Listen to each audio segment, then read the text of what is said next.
Learning the Sicha, unity and separation, about Kilayim. Kilayim are the category of forbidden mixtures. That independently they're permitted, you mix them together, it becomes prohibited. So for example, planting other seeds in your vineyard, or even planting different seeds together, all the way goes to grafting. Even when you just mix seeds together and you're not planting according to its kind, you just mix seeds together and they kind of end up growing from each other. And then no grafting. God coded into creation that he said you will exist as a species as long as you reproduce after your kind. So that's why you can't start mixing species up. Also, like Ramban says, you defy the works of creation because there's an order to things and you're just messing it all up. Then you have don't plow with an ox and a donkey together. That's like the starting point of it. And then ultimately what it is don't crossbreed. People plow them together, they'll end up stabling them together, they'll end up crossbreeding. Now, they're not going to naturally do it because it's the same commandment to reproduce after your kind. You will exist as a species as long as you reproduce after your kind. So it's only human intervention that will cause grafting or the crossbreeding. And that's something that has to be forced. Rambam tells us in Moreh Nevuchim that especially when it comes to crossbreeding, this is a vulgar thing that you're forcing these two animals to mate. What are you doing? It's forbidden because God said it's forbidden. That's one way of seeing that's not so simple. And then the last thing we have a shot is wool and linen together. This is the only that combines from two different kingdoms. We have a plant and animal kingdom together that is forbidden this mixture. And it's not allowed to be a garment upon you, so it can't be even like an accessory, a belt or anything like that, and not clothing, etc. Shana is one, that's the one that says, oh, the nations or the Yitzhahara is going to make fun of you about, mock you about, which by the way, without the Rebbe Shulchan Aruch, the first thing he says is that you cannot be embarrassed by the scoffers. You can't follow Jewish law if you're going to be embarrassed by what other people say. But Shanas is one that they're going to come after you about, because this one totally doesn't make sense. You could say, oh, we don't plow two different animals together, and we can find some sense in it that we could kind of accept that answer,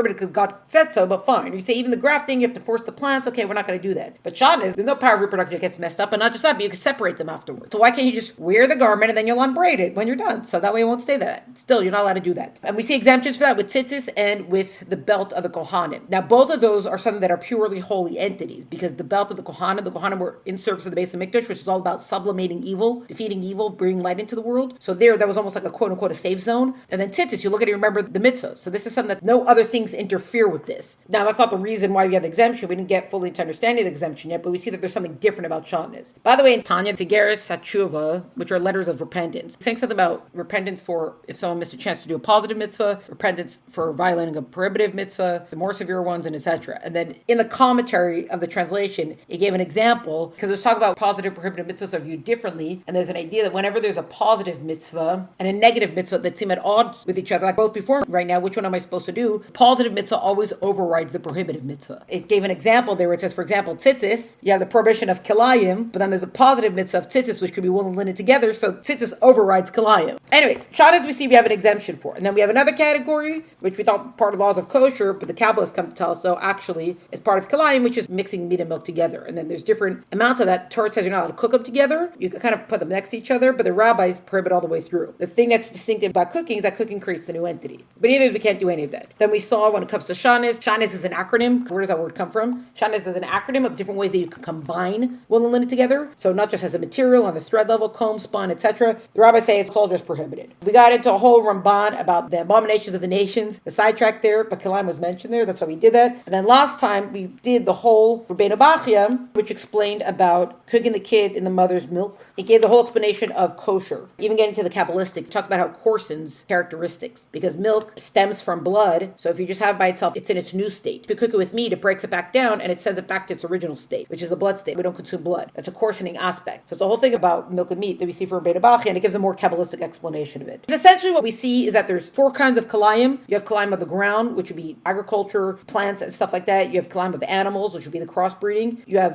kilayim of meat and milk, and then you have kilayim of shatnez of garments. The ground and the animals are one category of kilayim because there's something essential that gets changed about them. Then we see the power of reproduction gets changed. If someone messes up with them, that's defying the works of creation, etc. Milk and meat is kind of in between because the power of reproduction is not changed, but at the same time we see a new entities form when you cook them together. So we thought maybe there's an exemption for it when it comes to the base of Mikdash or something. We say no, there's no exemption for it because it's in between both of those two categories. The last category, shatnez, that makes absolutely no sense. Combining it is forbidden, but at the same time it is something that can be taken apart. So it's what we're calling an external mixture. It's all prohibited, but there was something different about it. It's a very short summary of how we got to where we are now. And now we're going to do text for section 6. Vav, section 6.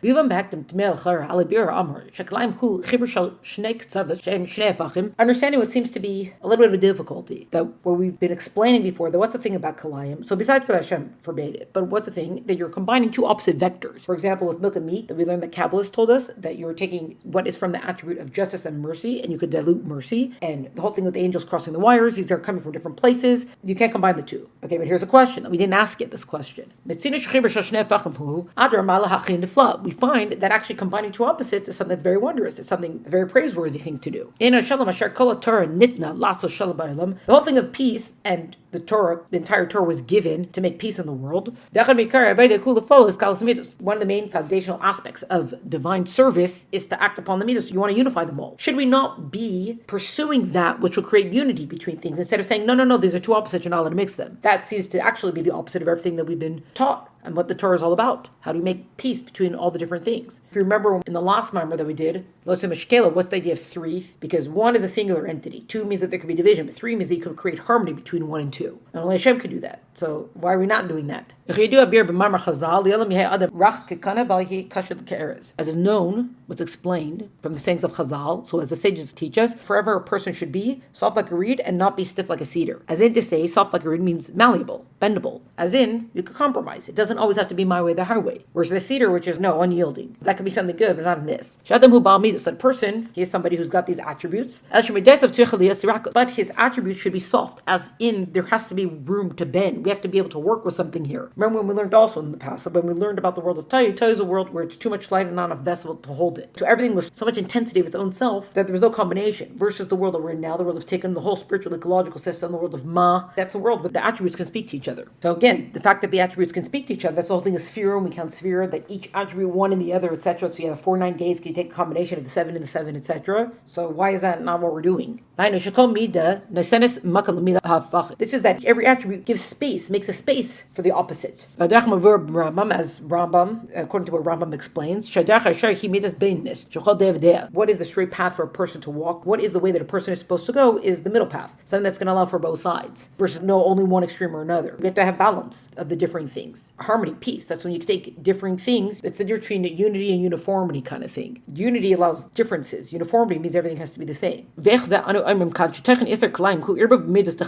how can we say that the whole reason why Kalim is prohibited is because we're mixing the attributes of Chesed and Gevurah, of kindness and severity? So this seems to be the total opposite of everything. So sure, you could say, this is what Kalim is all about, that you can't be mixing the attributes, you can't be crossing the wires. But that seems to be the opposite about what everything is about, and not just everything. Torah tells us don't mix them because you're crossing wires. In the meantime, Torah is all about bringing peace between things. This whole thing, it doesn't make any sense. We've dropped hints about the answers until now, but we don't have the answer yet. But you see how we're fortifying the question even more with a question that we hadn't even thought to ask until this point. And now you see it, of course, that does make sense. Shouldn't we be striving for peace? Shouldn't we want to be combining things? Especially if they're opposite. As explained with this, this unity that we have between the attributes, when it comes to something that's holy, the attributes of holiness, this is actually a mixing of a kind within its own kind. So it's not separate kinds, it's not different species that are being mixed together, it's actually the same in the same. Well, how is that? Because everything that's a matter of holiness, as in something that's reached an absolute level of holiness, everything is one kind. And what is that? It's all bittul, it's all the nullification and the surrender to God himself. I am not an entity, you are not an entity, we are all nothing before God. And we are all nothing before God. There is not a self to infringe upon another self. There's not differences. There's not anything to infringe upon something else. There's no going into somebody's dalat amos. You can't infringe upon someone's space if we're all just nothing. And therefore we find, thereby we find, we can find that when it comes to divine service, you can have chesed and gevurah together. That these two opposite traits, these two opposite attributes of kindness and severity, chesed and gevurah, they can actually be one and together. They can actually be united. Which remember, they're so opposite. They're opposite because chesed wants to give and gevurah wants to withhold. Chesed is kindness, gevurah is strength and severity. They are not the same thing. They're deliberately not the same thing. Now, we need to have both of them for the world to come into existence, but the point is it's different things operating, or else it's just more of the same. But when it comes to something that's holy, we're just a nothing. We're just a vessel waiting for God to fill us. As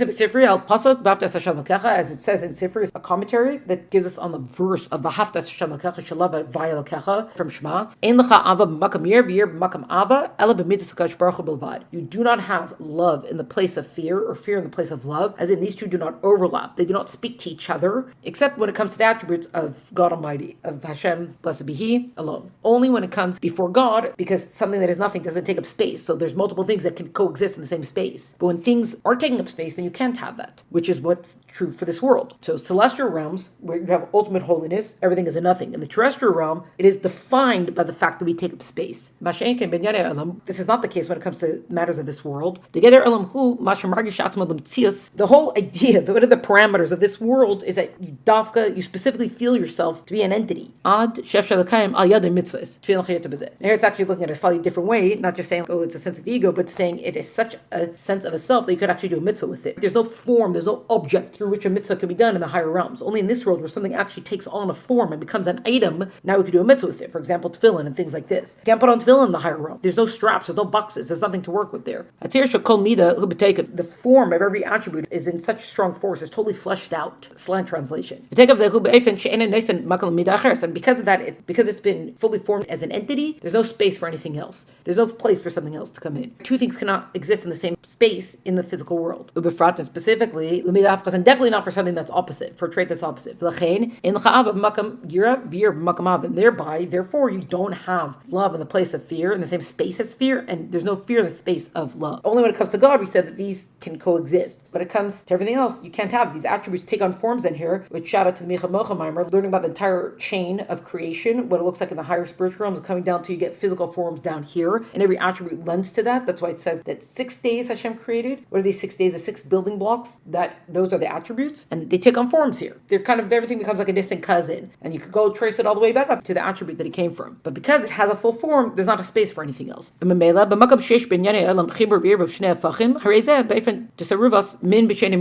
more than all that, it's not just the fact that there's no space for anything. When it comes to matters of this world, when you're mixing two opposite things, you're creating a mixture that combines a kind with not its own kind. Remember, everything has to go according to its kind. So down here in this world, because everything takes on a form and an entity that's so distinct, trying to mix them together is actually creating mixtures across kinds, or across species, as we see it in Kalayim. This is not so when it comes to matters of holiness. The Kedusha, that the whole thing of what is holy is that it is batal, it is nullified. The self has been put aside to Hashem for a Kadosh Baruch Hu. In the matters of holiness, the opposite attributes of kindness and strength, chesed and gvura, they don't stand, there's not opposition to each other. Even more than that, they're actually part of the same kind. They're one kind, as in quote-unquote same species. The whole purpose, the whole point of these two attributes is one and singular, and that is service of God, divine service. We saw a lot of that in the Belosia Meshkelamim. The servant puts himself aside in service of God. So he puts his own thoughts and opinions and everything, all that to the side. So chesed and gevurah, whatever they manifest in this world, that is not true in the higher realms, especially standing for God. They're just nothingness before him. But because everything's a nothingness, everything is all equal. As our sages have said, on the verse of he who makes peace on high, this is something that we've seen many times before. What peace is he making on high? Michal is the officer of water. Chesed, kindness. Gabriel is the officer of fire. Gvura, strength, etc. One wants to spread, one wants to get, like water, and fire is about burning upward, even to the point of nullifying its own self, but it burns upward. Yet, they do not extinguish each other. So the fact that you have two total opposites, you have these two angels standing before God, and they don't extinguish each other. How is this so? Because when they stand before God, they don't feel their own existence. They don't feel their own form. They are not self-entities when they stand before God, because you stand before God and everything's just a nothing. Sidebar, we saw that in a Sicha a while ago about Avram and Yitzchak, Chesed and Gevurah. Yitzchak could achieve a higher level of Ava, and how is that possible? Because the whole idea of the less of something you are, so that you could get to 9 with 2 plus 7, or 6 plus 3, or 5 plus 4, or even 1 plus 8. If you want to be the 1, the other side's the 8. We could also get to 9 with a 0 plus 9. So you are nothing, and then the other entity fills it all. And what's that other entity? Talking about Hashem. But we saw there the letter from the Alter Rebbe of K'tainti B'kol Chasadim, which Yaakov said that I've been made small from all the kindnesses. And the idea that you could have a sense of bittul before Hashem. You could have a sense of feeling nothingness, not only through fear, but also through love. And how's that? Because love, kindness is Hashem drawing you close. We mean it to Chabad that his right hand embraces me. And the closer you get to God, the more you realize, the more of a nothing you become, because everything is just nullified before him. So here we have Michal and Gabriel, these two angels, the two head angels, one parent attribute and one parent attribute. And yet they don't extinguish each other, even though they're total opposites. Fire and water, total opposites. Their